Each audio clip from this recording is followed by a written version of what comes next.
Good evening. This is All India Radio, Kohima. I'm Jonas Yandan with Evening News. The headlines. Nagaland's 9,207 COVID-19 caseload includes 1,145 active cases, 7,934 recovered, and 47 fatalities. DC Noklak Reni Wilfred calls upon Dubashis to play a vital role in solving the disputes based on customary laws.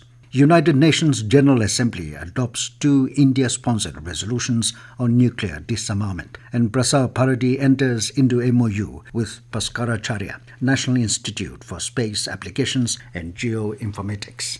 Nagaland reported 56 fresh positive cases of COVID-19 today, taking the total tally to 9,207. Health and Family Welfare Minister S. Pangyapom in a tweet said 27 cases were from Dimapur, 24 in Kohima, 2 each in Mon and Tuensang, and 1 in Pek district. He also informed that 148 positive patients have recovered during the day, which includes 134 from Dimapur, Kohima 12, and 1 each in Mukokchung and Mon districts. Of the cases reported today, 48 cases were reported from traced contacts, 6 among returnees and 2 from armed forces. The state's caseload includes 1,143 active cases, 7,934 recovered, while 47 have died, of which 38 are due to the contagion, 6 are not related to COVID-19, and 3 are under investigation. Altogether, 83 COVID-19 patients have migrated to other states. India has achieved another significant milestone in its fight against COVID, as more than 76 lakh people have recovered from the infection so far.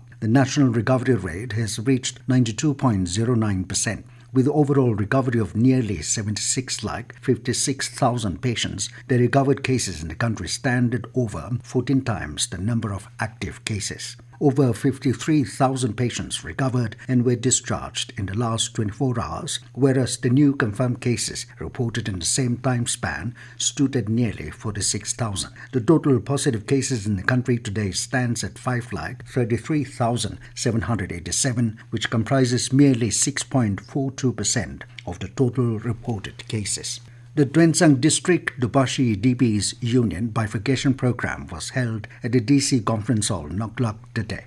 Speaking on the occasion, Deputy Commissioner Noklak, Reni Wilfred, said DPs are the custodians of the customary law and are holding the values of the customs. He described them as the eyes and the ears of the administration and also the strength in maintaining law and order in the district and state as well. He called upon the DPs of Tuensang and Noklak to work together as before and requested them to form a forum so that it will create an opportunity for better coordination. He said issues and problems are part of the administration where DPs have to play a vital role in solving the disputes basing on the customary laws. He urged upon the DPs to be firm in giving opinion based on customary law and to stay upright as custodians of customary law. The first committee of the United Nations General Assembly has adopted two India-sponsored resolutions on nuclear disarmament, which aims to reduce the risk of nuclear accidents and call for a prohibition on the use of nuclear weapons. The UNGA First Committee deals with the issue of disarmament and works in close cooperation with the United Nations Disarmament Commission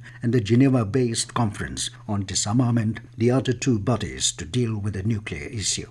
The two resolutions adopted include Convention on the Prohibition of the Use of Nuclear Weapons and Reducing Nuclear Danger under the Nuclear Weapons Cluster. The adoption of resolutions show India's commitment towards the goal of nuclear disarmament. In a landmark step, India's public broadcaster Prasar Paraday entered into a Memorandum of Understanding (MOU) with Bhaskaracharya, National Institute for Space Applications and Geoinformatics, Ministry of Electronics and Information Technology today. Under the MOU, 51 DTH education TV channels will be available as DT co-branded channels to all DT free dish viewers. This move aims to bring quality educational programs to every household, including those in rural and remote areas. The services will be available free of cost for all the viewers 24/7, in line with the government's commitment towards skill development and providing quality education to the last person in the country.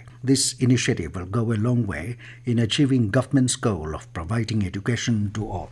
This news comes to you from All India Radio, Kohima. Union Information and Broadcasting Minister Prakash Javadekar has condemned the attack on press freedom in Maharashtra. Referring to the arrest of Arnab Goswami in Mumbai early this morning, Javadekar expressed displeasure over the way press is being treated in the state. Meanwhile, the Editors Guild of India has expressed shock and distress over the arrest of Editor-in-Chief of Republic Media, Arnab Goswami, by police in Mumbai today morning. The Guild condemned the sudden arrest and called upon the government to refrain from abuse of power against a journalist. The press body, with Seema Mustafa as the president and Sanjay Kapoor as general secretary, has also urged the state government to treat the journalist fairly. Maharashtra police arrested Republic TV editor-in-chief Arnab Goswami for allegedly abetting suicide of a 53-year-old interior designer. As part of the ongoing crackdown by security forces to prevent illegal activities, Assam Rifles seized assorted liquor worth 35.48 lakh rupees near Zabza in Kohima district. According to delayed press release, PRO Assam Rifles said that based on specific intelligence regarding illegal activities on Sunday, security forces launched an operation along with police representative and apprehended 3 persons. Recoveries included 500 cases of rum, 62 cases of whiskey, 200 cases of beer, and 19 cases of vodka. Indian Renewable Energy Development Agency (IREDA) has signed a Memorandum of Understanding (MOU) with the Ministry of New and Renewable Energy (MNRE) for setting up target for the year 2020-21. The MOU was signed by MNRE Secretary Indu Shekhar Chaturvedi and IREDA CMD Pradeep Kumar Das. The government has set a revenue target of 2,406 crore rupees under excellent rating, along with various performance-related parameters such as operating profit as percentage of revenue from operation, profit after tax as a percentage of average net worth, loan disbursement, overdue loan, etc. In the interest of public service, Nagaland Governor R.N. Ravi has ordered the transfer and posting of 2 officers. In a notification, Chief Secretary Senti Younger Imchen said that Commissioner and Secretary on Deputation I. Kito Zimomi has been posted to Planning and Coordination and Tourism Department, while Additional Secretary of Tourism Department Martha R. Ritze has been transferred and posted to Land Revenue Department. Nagaland University has fixed the tentative dates for the 1st, 3rd and 5th semester undergraduate examinations 2020 from 7th of December. In a notification issued yesterday, Deputy Registrar Examination of NU said the 1st, 3rd and 5th semester undergraduate examinations is tentatively scheduled to begin from 7 December for affiliated colleges under Nagaland University. It informed that the last date for submission of examination forms for the semester examination, along with roll sheets and examination fee with statement, is November 13th without fine and with fine on 16th of November. Students may visit the website www.nagalanduniversity.ac.in to download examination routines and other details. And as the nation fights COVID-19 pandemic, let us all remember to stay safe and protected by following these 3 simple steps. Wear a face mask, wash hands frequently, and follow social distancing.